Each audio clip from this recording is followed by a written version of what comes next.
uns desafios da inclusão na igreja, né? Na sociedade existe, com certeza, mas nosso foco é na igreja, na escola bíblica. Barreira arquitetônica. Ah, Lidiane, a escola bíblica, barreira arquitetônica, gente, é na igreja, na salinha, na sala, no templo, né? São todos os tipos de obstáculos que impedem as pessoas de desfrutarem ou ocuparem o espaço físico, tipo rampa, se sua igreja não tiver uma rampa. Se for uma pessoa com cadeiras de rodas, um cadeirante, né? Rampa, um banheiro adaptado, que é interessante ter aqueles vasos, né? Tem os vasos sanitários adaptados. Um piso tátil, se for uma pessoa com bengala, né? Um deficiente visual, ou uma pessoa com baixa visão, que use a bengala. É interessante ter um piso tátil, pelo menos na entrada, no meio da igreja, né? No corredor não, bem no meio mesmo da igreja, no centro da igreja é interessante ter, na lateral também é interessante ter um piso tátil, na saída é interessante ter um piso tátil. Corrimão também seria muito interessante, se houver uma pessoa com mobilidade reduzida, também seria muito interessante ter. São barreiras que nossas igrejas também enfrentam, né? A barreira arquitetônica. E as barreiras de comunicação com as pessoas surdas, se chegar um surdo na sua igreja, né? Uma pessoa com perca auditiva, com baixa audição, ela não é surda, mas tem um problema no seu aparelho auditivo, também tem que ser uma igreja acessível. Pessoa cega, com baixa visão, com deficiência intelectual, pessoas cegas e com baixa visão, o que é que a gente pode estar fazendo? Uma Bíblia em braille, que hoje já tem, né? Atividades em braille, atividades ampliadas com as letras em tamanhos maiores, né? Uma audiodescrição que nós já fizemos aqui.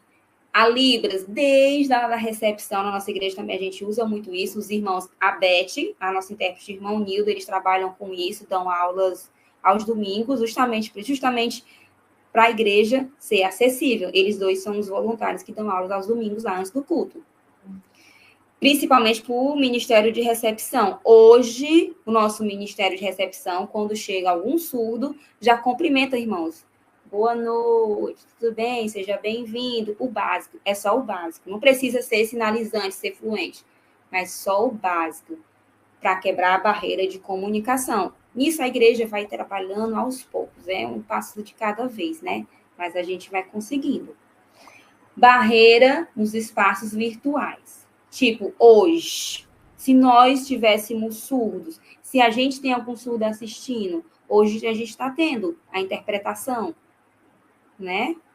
E se não, é interessante nas outras palestras ter legendas, né? Ou nas escolas bíblicas, na escola dominical. A escola bíblica, gente, que a gente chama lá na nossa igreja, eu confundi, tá? Mas a escola bíblica é a mesma coisa de escola, a escola dominical de vocês, é a mesma coisa. A EBE, a escola bíblica, é a mesma coisa. Enfim, a interpretação de libras, legendas, slides também seria muito interessante ter slide lá com legendas, tá? E as legendas com letra também ampliada, se tiver uma pessoa com baixa visão. Barreiras atitudinais, isso acontece demais. Isso acontece demais. Chega lá uma pessoa com deficiência, um cadeirante, né?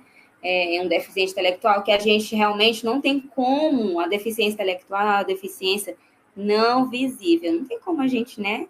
É só você tendo contato com a pessoa que você vai descobrir que a pessoa tem deficiência intelectual. Enfim, nada de coitadinho, tadinho dele, bichinho, nem consegue aprender, fica ali só num cantinho, nada disso, gente, nada de estar diminuindo o irmão que tem alguma deficiência, não. É falar diretamente também com a pessoa, o irmão lá chegou, não falar com o outro. Oi, irmão, ele precisa de alguma coisa? Não, é falar diretamente com a pessoa. Oi, irmão, você está precisando de alguma coisa? Você precisa de outro assento, né? Se aquele assento da cadeira não for confortável para aquela pessoa, a gente ter essa visão de atitudes, né? As barreiras atitudinais.